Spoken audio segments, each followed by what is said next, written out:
오늘 로마서 7장 17절의 말씀입니다. 하나님을 아는 지식 두 번째, 죄와 죄들의 차이에 대한 연속 강의를 좀 하려고 합니다.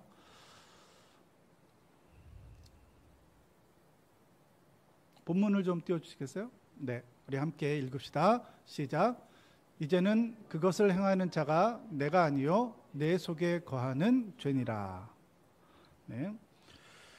오늘 성경 공부도 이 설교와 이어서 하니까 잘 듣고 성경 공부에 참여하셔야 될 것 같습니다. 우선은 오늘 설교의 핵심은 무엇이냐면,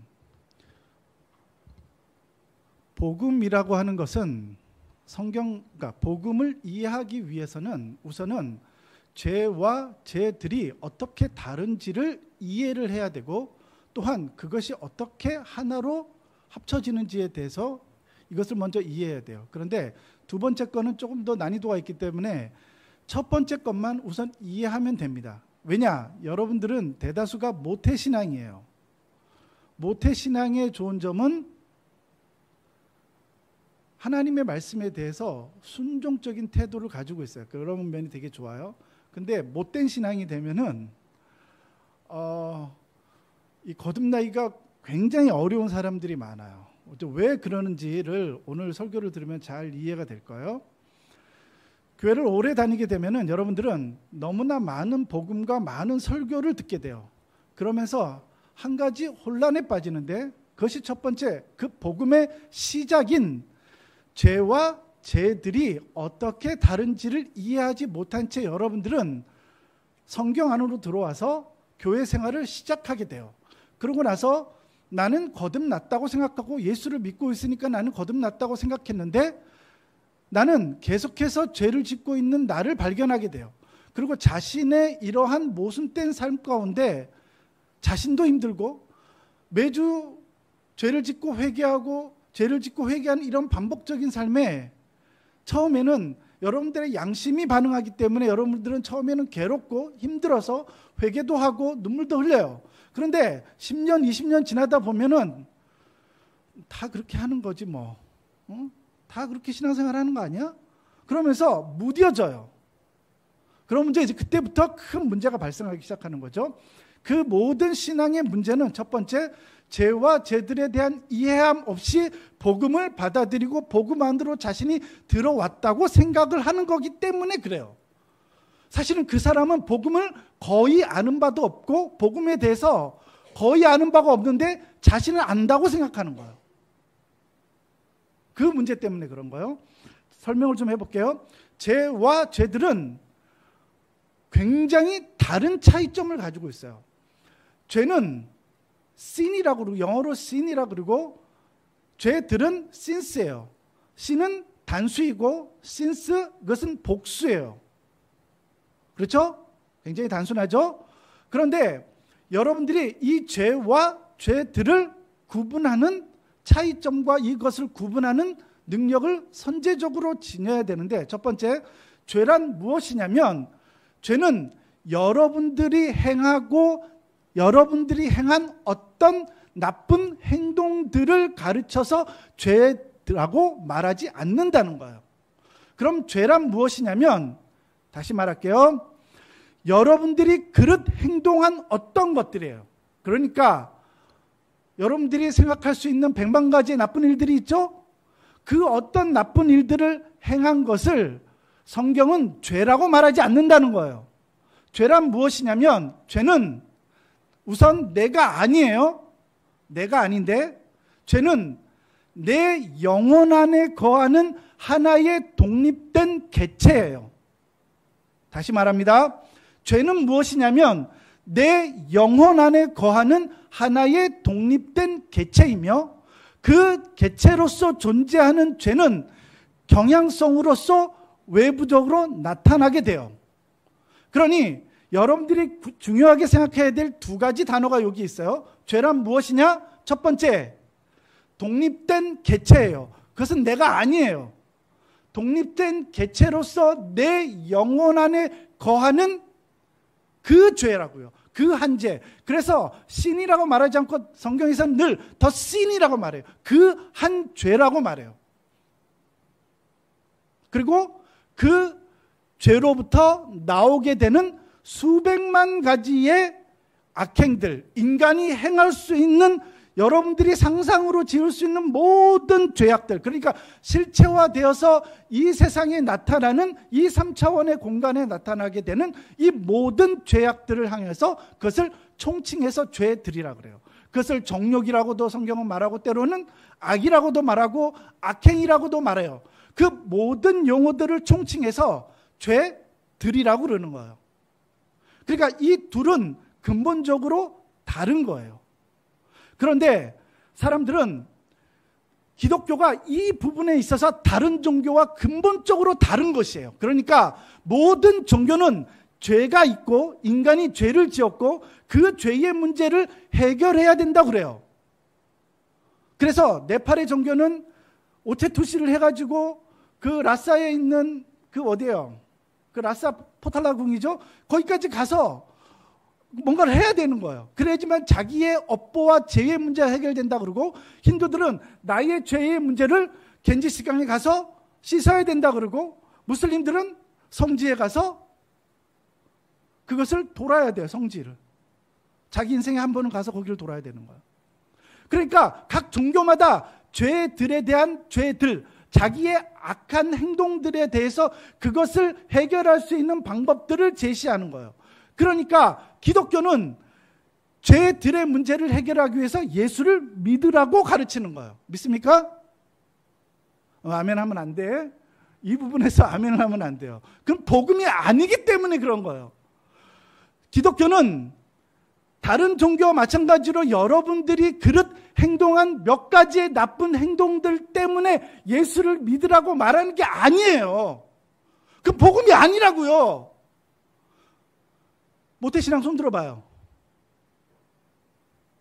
어렸을 때부터 교회 나온 사람. 여러분들이 거듭나기 제일 어려운 사람들이에요. 왠지 아세요? 여러분들은 악을 행하지 않기 때문에 문제가 되는 거예요. 여러분들은 악의 개수가, 그 개수 자체가 적어 너무. 그리고 내가 나쁜 행동이라고 해봤자 뭐 있겠어? 창고서 삥땅 친 거? 친구하고 가서 이렇게 소주 한잔 한 거? 담배 좀 피운 거요?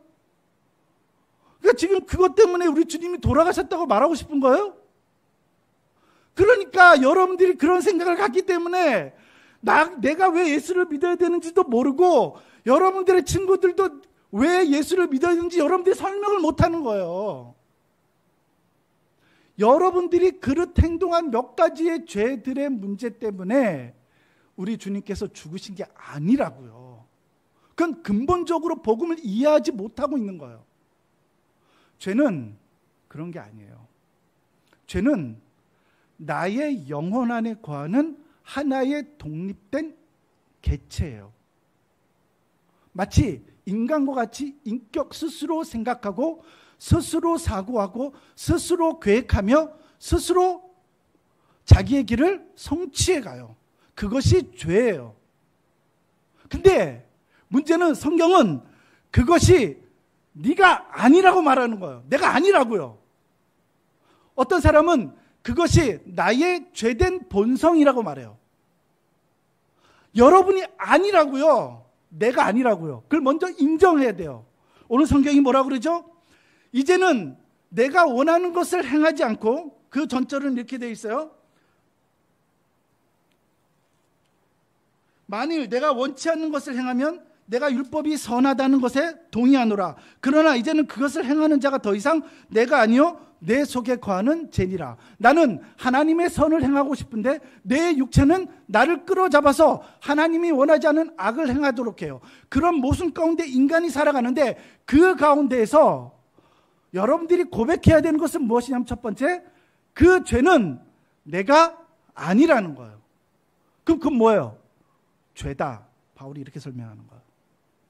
그러니까 죄는 하나의 독립된 인격으로서 내 영혼 안에 거하는 하나의 개체이며, 그것은 하나의 경향성으로 존재하는 거예요.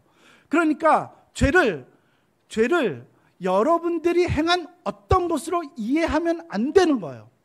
그러니 여러분들은 이러한 생각, 선제적 개념을 내가 행동한 어떤 죄들을 죄라고 인식하는 거예요.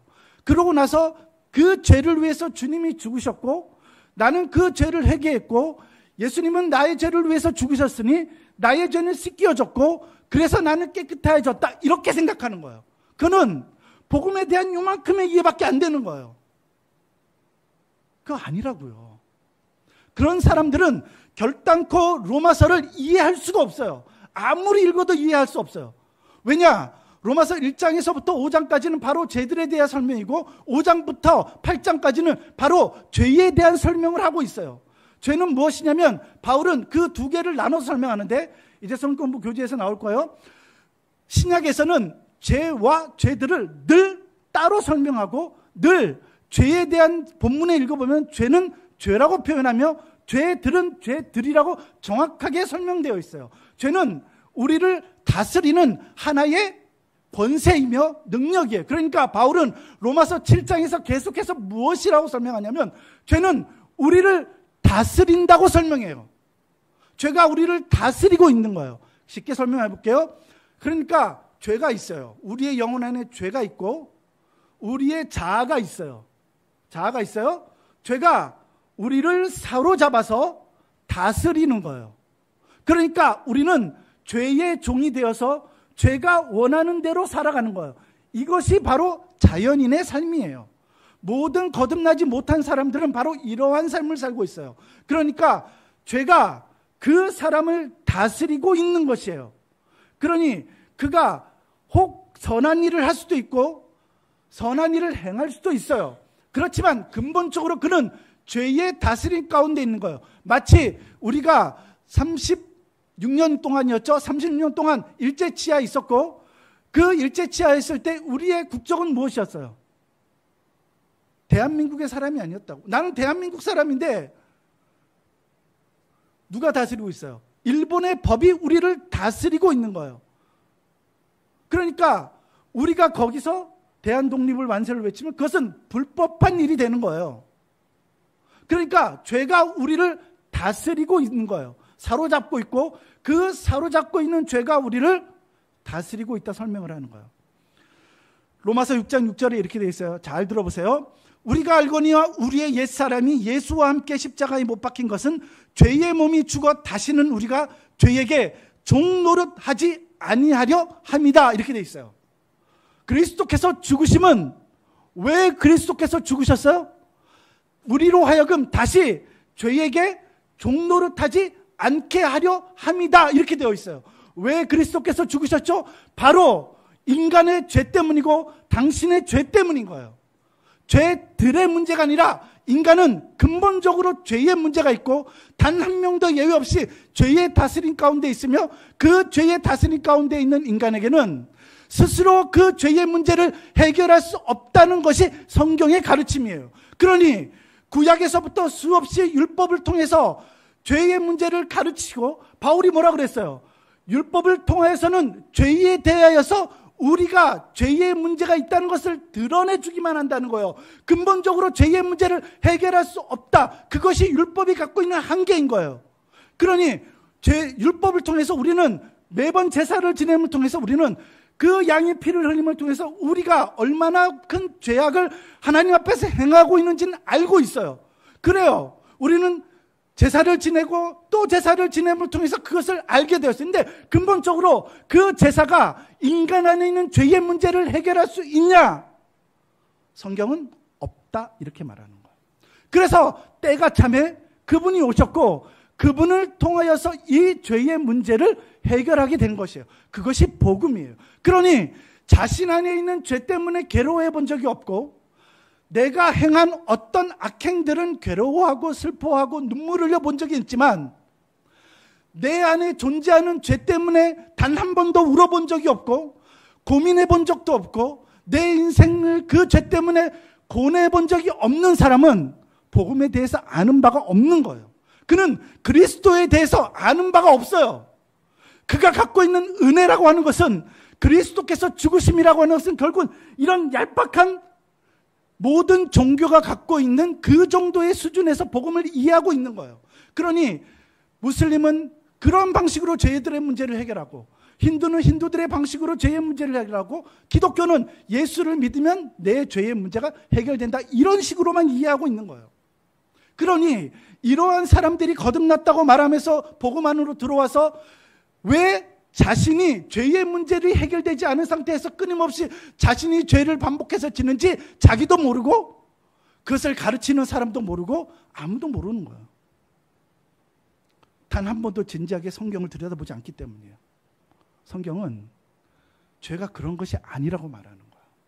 죄는 여러분들의 영혼 안에 존재하는 하나의 독립된 개체로서의 그 하나의 인격이며, 그것은 경향성으로 존재해요.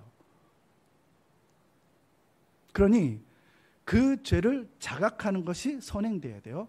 말이 어렵죠? 좀 쉽게 설명해 볼게요. 죄와 죄들을 이렇게 구분해야 돼요. 자, 보세요. 여기 사과나무가 있어요. 사과나무가 있어요. 사과나무에 사과가 몇 개 열릴까요?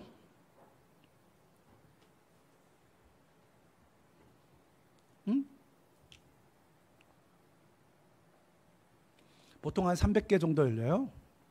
토양이 좋고 그러면 한 1000개까지도 열리죠. 자, 300개의 사과가 열렸어요. 여러분들이 그 사과를 딱 따서 사과를 한 입 베어 물고, 와, 이 사과나무 맛있다, 이렇게 말할 수 있어요? 뭐가 이상하죠? 이런 개념하고 똑같은 거예요. 죄는 그 죄들을 만들어내는 하나의 생명체와 같은 것이에요. 뿌리와 그 사과나무를 죄라고 지칭하는 거고, 죄들은 뭐예요? 그 죄로부터 생겨난 열매들을 지칭하는 거예요. 그러니까 여러분들이 어떤 토양에서 살아가느냐가 굉장히 중요해요. 말씀도 없고 기도도 없고 은혜의 방편도 없고 막 그렇게 살아가요. 그러면 죄의 입장에서 볼 때는, 와, 이 토양이 너무 좋은 거예요. 얘는 이 밭이 너무 좋아. 너무 좋은 밭이야. 그러니까 죄의 열매들이 막 주렁주렁 열리는 거예요. 그런데 반대로 생각해 보세요. 늘 말씀과 기도와 은혜 가운데 살아가는 사람은 죄의 입장에서는 얘는 너무 힘들어. 왜? 토양이 너무 안 좋거든. 그러니까 간혹 가다가 이런 조그마한 사과 열매들이 몇 개 열리긴 해요. 근데 열매를 맺기에는 얘 토양이 너무 안 좋은 거야. 바로 이런 개념인 거예요. 다시 설명해 볼게요. 나라는 존재가 있어요. 내가 누구죠? 내가 누구예요? 내 이름이 뭐야? 조나단이에요? 내 이름이 조나단이야? 근데 내 머리카락을 이렇게 하나를 딱 떼어서 이 머리카락 하나를 놓고, 야, 조나단, 이렇게 말할 수 있어요? 그러니까 우리가 정확하게 회개를 할 때마다 그렇게 여러분들이 회개를 하고 있는 거예요, 지금.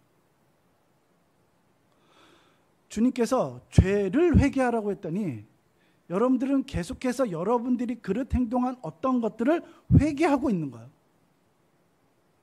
그러니까 물론 이것도 나지, 사실은. 이 모든 것이 나이기 때문에 나에게 붙어있을 땐 나죠. 근데 이 머리카락을 하나 뽑아놓고 이 머리카락이 나라고 말할 수는 없잖아요. 물론 DNA는 같지만 그렇다고 말할 수는 없지. 근데 정확하게 우리가 죄들에 대한 인식이 그러하다는 거예요. 그러니 이 사람들은 도무지 복음을 이해할 수가 없게 되는 거예요.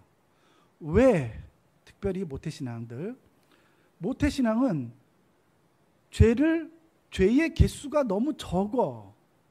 어렸을 때부터 교회 안에서 살아가고 좋은 부모 밑에서 신앙 안에서 살다 보니 혁혁하게 죄의 개수가 너무 적은 거예요. 그래서 그 사람들은 심지어 그런 그 인생을 개망나니처럼 살고 그러다가 막 인생을 막 살다가 나중에 회개하고 돌아온 사람들 있잖아요. 그래서 그런 사람들이 강대상에 서서 간증을 하고 막 그러니까 너무 그런 사람들이 부러운 거예요. 왜? 나도 저런 회개를 하고 싶은데 나도 근데 그렇게 살 용기는 없어. 막 악을 행할 용기는 없는데 나도 저런 체험이 있었으면 참 좋겠다. 막 그런 부러움을 있다고 여러 사람들, 난 그런 사람들 많이 들었어. 자기 그런 체험이 있었으면 좋겠다고. 왜 그런 생각을 가질까요? 그리고 왜 그런 인생을 막 산 사람들을 강대상에 세워서 간증이라는 것을 시킬까요? 죄와 죄들에 대해서 아는 바가 없기 때문인 거예요. 그리고 그런 사람들은 강대상에 세우면 안 돼. 간증을 시키면 안 되고요. 왜? 난 인생을 참 짐승처럼 살았군요. 그 말이거든요. 그게 뭐가 자랑거리예요, 그게. 그런 나쁜 일들을 행하고 그렇게 살았는데 그게 사람들 앞에 서서 간증해야 될 제목들인가요, 그게? 우리는 복음에 대해서 뭔가 이게 혼란스러운 거예요. 잘 이해를 못하고 있는 거예요. 마치 더 큰 죄악을 행하면 더 큰 은혜가 있다고 생각하는 거예요. 바울이 말한 것은 그것이 아니에요. 죄가 많은 곳에 은혜가 많다는 것은 여러분들이 큰 악을 행하면 더 큰 은혜가 있다는 뜻이 아니라 처음에는 사람들이 죄들을 깨닫게 돼요. 그렇지만 그가 신앙함을 통해서 무엇을 깨닫게 되냐면 근본적으로 인간의 문제는 내가 몇 가지 행한 죄들의 문제가 아니라 바로 내 영혼 안에 어떤 근원적인 문제가 있다고 생각하는 거예요. 뭔가 하나님을 반역하고 하나님의 순종하지 못하게 하는 그 무언가가 있다라고 그 막연한 어떤 생각들을 갖게 되는 거예요. 그럴 때 그 사람은 죄를 각성한다 이렇게 가르치는 거예요. 그러니까 자연인은 절대로 죄를 깨달을 수가 없어요. 오직 성령의 인침을 받고 성령의 은혜의 비춤을 받은 사람들만이 죄에 대한 인식을 가지고 있을 뿐만 아니라 죄를 각성하는 거예요. 각성이라는 뜻이 무엇이죠? 조금 전까지만 해도 나는 단 한 번도 그것을 그렇게 생각해 본 적이 없는 거예요. 그런데 어느 순간인가 각성제를 먹고 커피를 마시면 정신이 번쩍 뜨이잖아요. 그런 것처럼 내가 어느 순간인가 각성하고 이해하게 된 거예요. 죄는 내가 행한 어떤 몇 가지의 죄들의 문제가 아니라 바로 내 영혼 안에 거하는 하나의 세력으로서의 그 죄라는 것을 인식하게 되는 거예요. 그 인식이 이제 그는 복음을 들을 수 있는 첫 단계에 온 것이에요. 그러니 죄에 대해서 고민해 보지 않고 자신의 영혼 안에 죄가 있다는 것을 슬퍼해 보지 않고 자신의 영혼 안에 죄 때문에 눈물을 흘려본 적이 없는 사람은 그리스도를 필요로 하지도 않을 뿐더러 그리스도가 필요하지도 않아요. 왜? 단 한 번도 자신의 인생에서 절망을 느껴보지 않았기 때문에 그래요. 교회를 오래 다니고 예수를 믿어야 된다는 당위성 때문에 믿은 거지, 내가 진실로 간절히 그분의 은혜가 필요하며 그분의 죽으심과 그분의 부활하심이 나에게 효용이 되고 내가 정말 그분의 은혜가 필요하다는 그 간절함에 있어서 그분을 부여잡은 게 아니라 그냥 교회 오래 다녔고 나는 때가 돼서 세례를 받았고 그러니 그냥 예수를 믿는다고 말하는 거예요. 그래서 복음이 아니라고요. 그러니 여러분들이 먼저 무엇을 깨달아야 되냐면 죄는 우리를 다스리는 하나의 강력한 힘이고 그것은 독립된 개체로서의 우리의 영혼 안에 거하는 그 한 죄예요. 그러니 이것은 그렇게 간단한 문제가 아니에요. 내가 이렇게 10분 안에 여러분들에게 설명했다고 해서 눈이 번쩍 뜨면서 그걸 다 이해할 수 있는 그런 문제가 아니라고요. 반복해서 여러분들은 로마서를 읽고 갈라디아서를 읽어가야지만 도대체 성경에서 죄가 무엇인지를 이제 조금 이해할 수 있게 되는 거예요. 그러니 죄에 대해서 절망해야 돼요. 자신이 그 죄 때문에 내가 무엇을 악한 행동을 했기 때문이 아니라 내가 그 죄 가운데 태어나서 그 죄와 함께 먹고 그 죄와 함께 살다가 그 죄와 함께 뒹굴고 그 죄악의 자식들을 낳고 살아가는 자신의 인생 가운데에 인생의 비참함을 느끼지 않는 사람들은 결단코 그리스도를 필요로 할 수가 없다고요. 왜요? 그리스도는 우리의 죄를 위해서 죽으셨기 때문이에요. 왜냐? 어떤 인간도 그 인간의 죄의 문제를 스스로 해결할 수 있는 사람이 단 한 명도 없다. 그것이 역사가 우리에게 가르쳐 주는 것이라고요. 구약은 이것도 해보고 저것도 해보고 다 해봤어요. 안 된다고요. 인간은 스스로 그 죄의 문제를 해결할 수 없다는 거예요. 여러분들도 이것이 복음이라고 믿겨지지 않으면 힌두교도 가보고 불교도 가보고 해보세요. 인간 스스로가 죄의 문제를 해결할 수 있는 그 무엇을 다 해보라고요. 인간의 역사가 증명하는 것은 무엇이냐면 인간은 스스로 자신의 죄의 문제를 해결할 수 없다는 거예요. 그러니 죄는 우리를 다스리는 하나의 힘이고 우리는 그리스도를 믿음 곧 죄가 죄로부터 노임을 받는 것이에요. 그러니까 예수를 믿는 순간에 여러분들은 죄로부터 노임을 받는 거예요. 그것을 이렇게 설명했어요. 예수를 죽은 자 가운데서 살리신 이의 영이 너희 안에 거하시면 그리스도 예수를 죽은 자 가운데서 살리신 이가 너희 안에 거하시는 그의 영으로 말미암아 너희 죽을 몸도 살리시리라 이렇게 되어 있어요. 예수 그리스도를 믿음을 통해서 우리 안에서 죄로부터 자유를 얻는 것이에요. 우리는 죄로부터 해방되었고 죄로부터 노임을 받았다 이렇게 바울은 설명을 해요. 그럼 죄는 없어졌나요? 아니에요.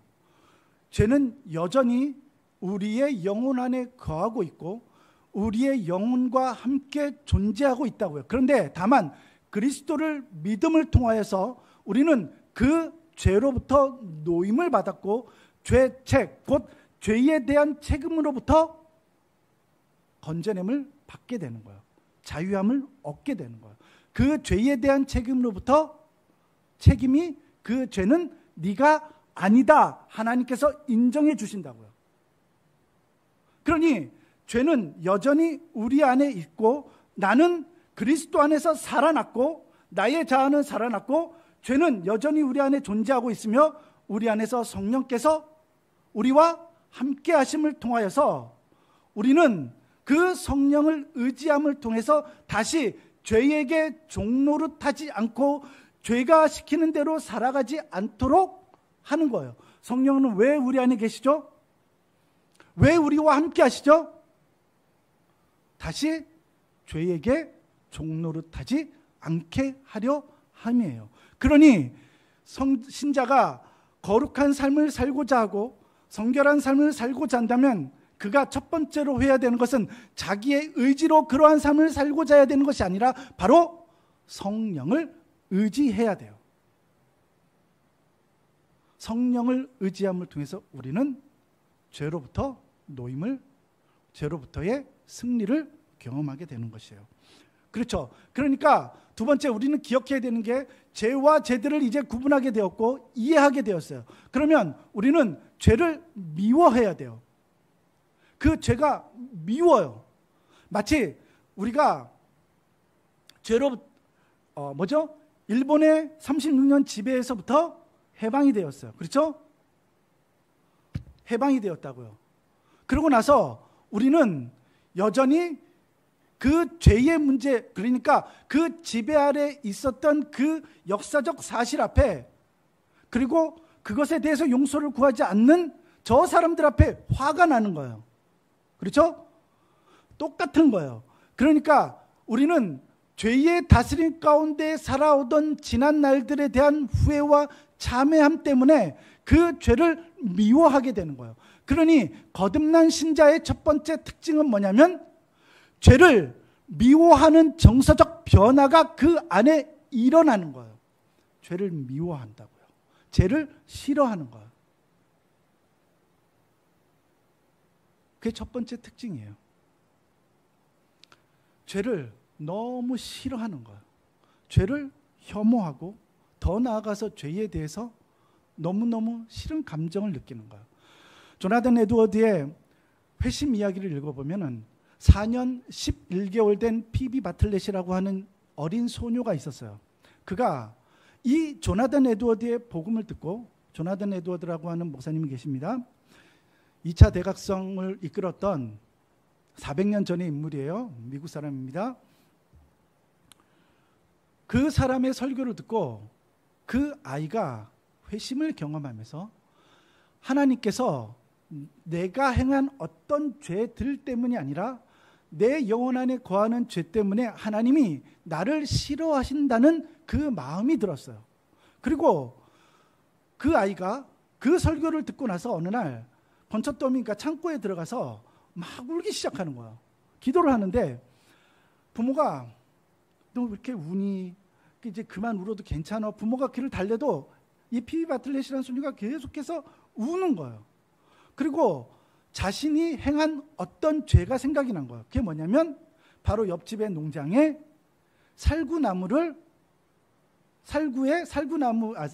살구를 몰래 훔쳐먹은 것이 기억이 났고, 그 훔쳐먹은 것이 이제 죄라는 것을 깨닫게 되었고, 그 죄 때문에 너무 괴롭고 힘든 거예요. 그래서 계속 눈물을 흘리는 거예요, 아이가. 그래서 부모도 그 울음을 그치게 하려고 노력했는데 안 되는 거예요. 그래서 나중에 부모가 그 살구나무 주인을 불러다가 애한테 말을 하는 거예요.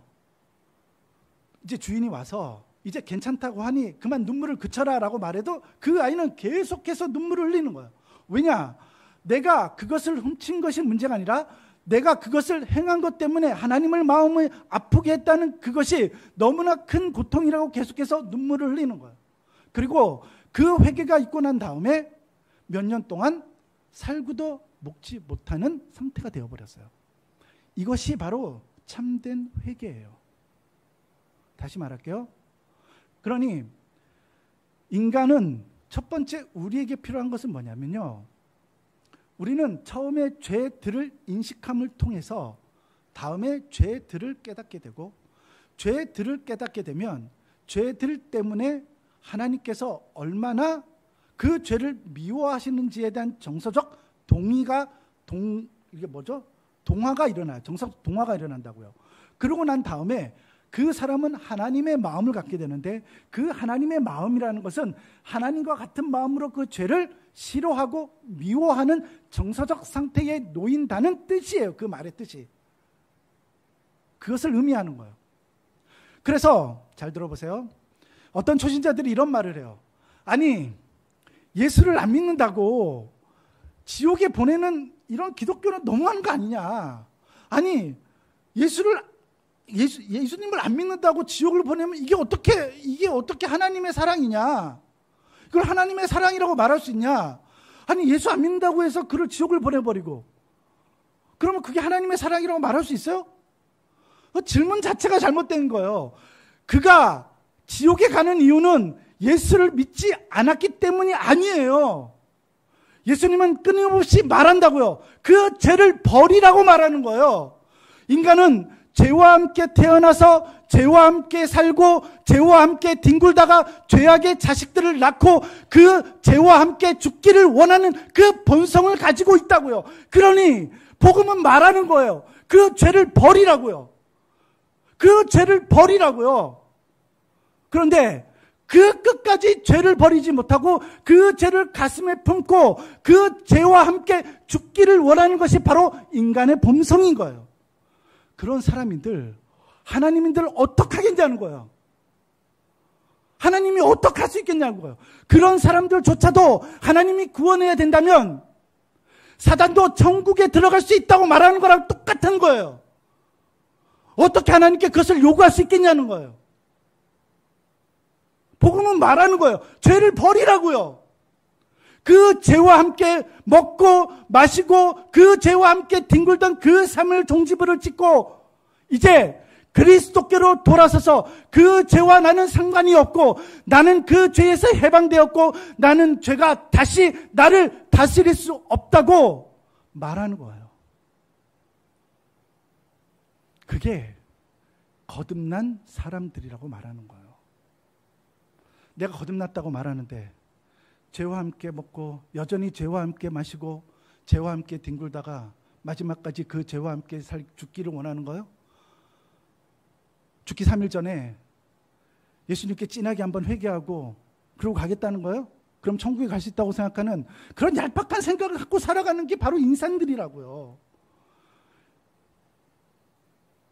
불가능한 거예요. 그거는 평생을 죄와 함께 먹고 사시다가 이제 그거는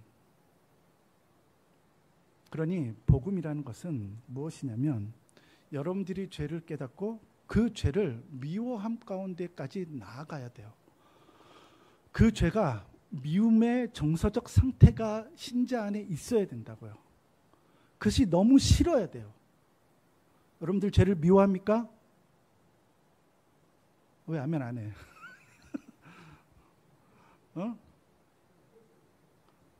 다시 물을게요. 여러분들은 죄가 미우신가요? 죄가 싫어요? 너무 싫어. 죄가 너무 싫은 거예요. 그게 신자의 마음의 상태에 있는 거예요. 보세요. 죄를 혐오한다는 것은 알았어요. 이해했어요. 빨리 끝내래요. 알겠습니다. 죄를 혐오한다는 것은 이것이에요. 미안합니다. 오늘 조금 길었죠? 요것만 하고 마칠게요. 네. 미안. 죄를 혐오한다는 것은 이것이에요. 여러분들, 제가 저번에도 한번 비유를 들어 설명했지만 이런 거예요. 잘 들어보세요. 제가 강원도 도계라는 탄광 마을에서 자라났어요. 거기는 보르코 아세요? 벽돌도 아니고 보르코, 구멍이 이만하게 뚫린 보르코를 지은 그런 집들 사택에서 살았는데 탄광촌에서 겨울이 되면 밖에 있던 들쥐 이따만한 진짜 이따만해요. 들쥐들이 집 안으로 들어와요. 겨울이 되면. 그래서 집 안에 들어와서 장롱을 막 후다닥 뛰어다닌단 말이에요. 어느 날 제가 초등학교 2학년 때였을 거예요. 아직도 기억이 생생해. 잊어버릴 수가 없어요. 쥐가 한 마리 들어왔는데 그 쥐를 잡겠다고 밤새 아버지랑 형이랑 저랑 그 셋이서 이 쥐를 잡으려고 하는 거예요. 근데 그 우리 문에 제가 큰 밥상을 딱 쥐고 그 못 나가게 막는 거죠. 그러고 나서 아버지는 쥐를 잡는데 나중에 쥐가 이리 갔다 저리 갔다 막 하다가 마지막에는 아버지의 이 바지 가랑이 안으로 들어가 가지고 이 허리춤까지 갔어요. 그래서 이 허리에서 제 아버지가 이렇게 목을 졸라 가지고 이렇게 으드득 소리가 나서 목이 졸려서 들쥐를 죽였어요. 초등학교 2학년이 그걸 봤어요. 트라우마가 걸리죠. 근데 아직도 쥐가 너무 무서워 나는. 그래서 정확하게 여러분들이 느껴야 될 감정이 죄에게 그런 거예요. 그러니까 거듭났다고 말하면서 죄를 자신의 품에 품고 살아가는 사람들은 들쥐를 아이고 이뻐라, 아이고 귀여워라, 그 죄에게 리본도 해주고 마스카라도 해주고 얘가 나를 떠나면 어떡하나, 나를 떠나면 어디로 가나, 그러면서 그 죄를 마음에 품고 그 죄가 너무 불쌍해서 죄와 함께 살아가는 사람들을 우리가 그리스도인이라고 말할 수 있을까요?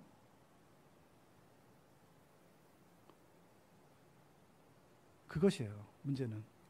자, 오늘은 여기까지 합시다. 제가 말하고 싶은 것은 이것이에요. 죄와 죄들을 구분해야 되고, 죄가 어떻게 다른지, 죄는 무엇이고 죄들은 무엇인지를 정확하게 여러분들은 오늘 성경 공부 시간을 통해서도 많은 성경 구절들을 찾아보고 그것을 통해서 정확하게 구분해낼 수 있어야 돼요. 알겠습니까? 그게 복음을 이해하는 이제 시작이라고요. 시작.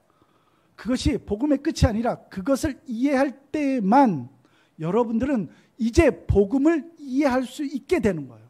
왜 그리스도께서 죽으시고 왜 하나님은 이러한 방식으로 인간을 구원하시는지에 대한 이 하나님의 대서사에 대한 그 시작을 이해할 수 있게 되는 거예요. 같이 기도합시다.